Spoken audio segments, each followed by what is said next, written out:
ভোটের ময়দানে যেন সিনেমার দৃশ্য। কোথাও জমিতে নেমে চাষিদের সঙ্গে আলু তুলছেন, আবার কোথাও গবাদি পশুর জন্য খড় কাটছেন। আরেকদিকে মাটির বাড়ির ছাউনি দিতে ব্যস্ত বিজেপি প্রার্থী খোকন দাস। মঙ্গলবার নানুরের সিঙ্গি অঞ্চলে জনসংযোগে গিয়ে একের পর এক গ্রামে এভাবেই দেখা গেল তাকে।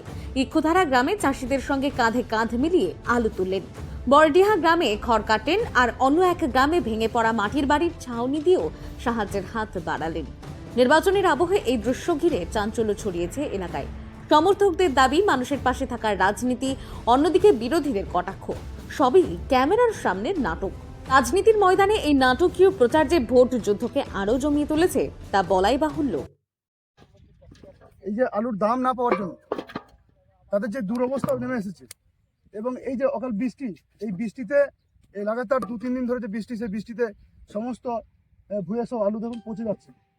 কারণ তারা যেভাবে আলু চাষ করার সময় যে সার, যে লেবার, সেই খরচাটুকু তাদের উঠছে না। কারণ আলুর দাম বস্তা পিছু হয়তো 150 টাকা। তাই তাদের সেই আলু এখন তুলতে গেলেও যে খরচা, সেই খরচা শুধু আসবে না।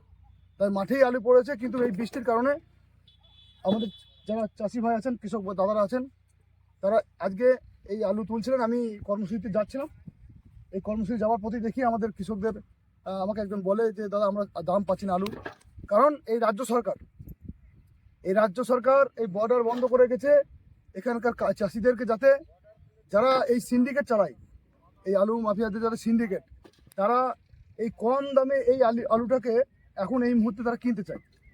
নানুরে ভোটের লড়াইয়ে নাটকীয় মোড়, প্রচারের নতুন রং যোগ করলেন প্রার্থী খোকন দাস। বীরভূম নানুর থেকে অনুকূল গড়াইয়ের রিপোর্ট, বঙ্গলেখনী।